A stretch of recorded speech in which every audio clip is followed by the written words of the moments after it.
טוב, אז ברוכים הבאים. תראו, בעולם היזמות של היום זה מרגיש שלכולם יש פחות או יותר את אותם הקלפים ביד, נכון? רעיון טוב, צוות חזק, תוכנית עסקית, הכל נראה אותו דבר. אבל מה אם היה אפשר להשיג יתרון אחד? מין אס כזה בסרבל שנראה כמעט לא הוגן, כזה שיכול פשוט לשנות את כל כללי המשחק. בדיוק על זה אנחנו נדבר היום. יאללה, בואו נצלול פנימה. וזאת, אתם יודעים, זאת באמת שאלת $1,000,000. כל יזם ויזמית מכירים את התחושה הזאת. יש מוצר מעולה, צוות פגז, חזון ברור, אבל כלום, מרגוש כמו ליצוק לתוך ריק. אז איך לעזאזל בולטים בתוך כל הרעש הזה? איך מגיעים לאנשים שבאמת חשובים, למשקיעים, לטלנטים, ללקוחות? ואיך עושים את זה לפני שהמתחרים מגיעים אליהם? זאת המלחמה האמיתית היום, מלחמה על תשומת לב. אוקיי, אז בואו נדבר על הפתרון. אנחנו קוראים לזה היתרון הלא הוגן. ולמה לא הוגן? כי זה לא משהו שאפשר פשוט לקנות בכסף. אי אפשר להעתיק את זה בקלות. זה נכס שנבנה, נכס אישי, והוא באמת משנה את כללי המשחק. אז מה זה היתרון הזה? התשובה במילה אחת היא מיתוג. מיתוג אישי חזק. וחשוב לי להדגיש פה משהו. זה לא עניין של כסף, זה לא עניין של קשרים מהבית, ממש לא. זה נכס אסטרטגי שכל אחד, אני חוזר, כל אחד יכול לבנות לעצמו.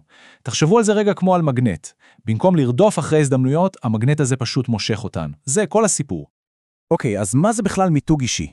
בואו נשים את הקלפים על השולחן. זה לא להיות אינפלואנסר ולא לדחוף את עצמך בכוח. ממש לא. ההגדרה הכי טובה שאני מכיר היא זאת. מיתוג אישי זה הסיפור שאנשים מספרים עליכם כשאתם לא נמצאים בחדר. זהו, זה המוניטין. זה מה שקופץ לאנשים לראש כשמישהו אומר את השם שלכם. והסיפור הזה, הוא משפיע על הכל. וזה לא משהו תיאורטי, כן? המוניטין הזה מתורגם לתוצאות עסקיות אמיתיות, בשטח.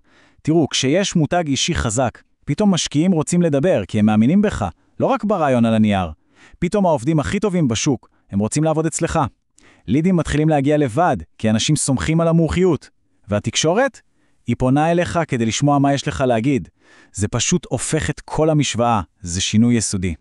טוב, אז הבנו את הלמה, זה חשוב, זה קריטי, עכשיו בואו נדבר תכלס. איך עושים את זה?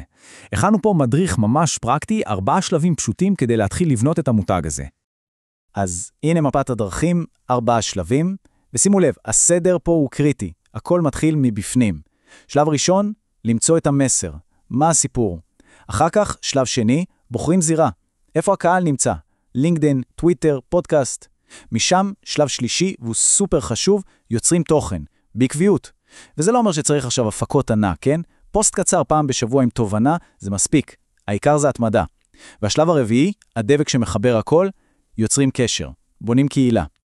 ובואו נסתכל רגע על השלב הראשון, כי הוא באמת היסוד להכל. לפני שכותבים פוסט אחד, לפני שמקליטים כלום, צריך לעצור ולשאול כמה שאלות פנימיות. מה בעצם הערך הייחודי שכל אחד מביא? במה הוא שונה מאחרים? ושאלה עוד יותר חשובה, במה אני רוצה להיות מוכר או מוכרת?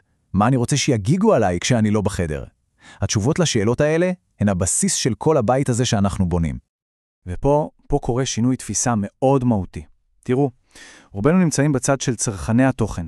אנחנו גוללים, קוראים, מאזינים, אנחנו פסיביים.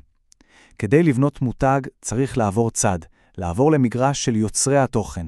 במקום רק לקבל מידע, להתחיל לשתף מומחיות. במקום להיות ברקע, לבנות סמכות.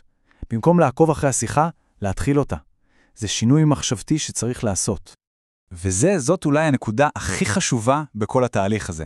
תקשיבו טוב. עקביות חשובה יותר משלמות. אני אגיד את זה שוב. עקביות יותר חשובה משלמות. כל כך הרבה אנשים פשוט נתקעים. הם מחכים שהפוסט יהיה מושלם, שהווידאו יהיה מושלם, ובינתיים שום דבר לא קורה.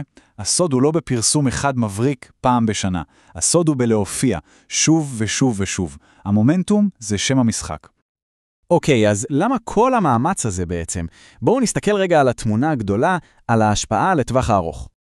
אני חושב שהציטוט הזה פשוט מסכם את כל הסיפור. בניית מותג אישי היא מרתון, לא ספרינט.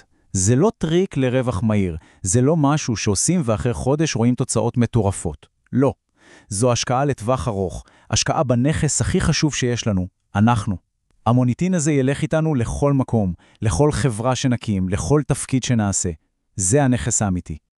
והדבר אולי הכי מדהים בכל הסיפור הזה, זה כמה עולה להתחיל.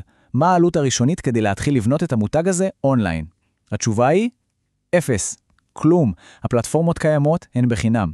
ההשקעה פה היא לא בכסף, היא בזמן, היא במיקוד, היא בעקביות. וזה מה שיפה. זה אומר שמגרש המשחקים פתוח, הוא פתוח לכולם. אז נסיים עם איזו מחשבה. תראו, בין אם נרצה ובין אם לא, לכל אחד מאיתנו כבר יש מותג אישי. הסיפור שלנו כבר מסופר שם בחוץ על ידי אחרים, הוא נוצר מכל פגישה, מכל מייל, מכל פוסט. אז השאלה היא לא האם יש מותג, כי יש. השאלה האמיתית היא מי כותב את הסיפור הזה. האם נותנים לאחרים לכתוב אותו, או שהגיע הזמן לקחת את העט לידיים. תחשבו על זה.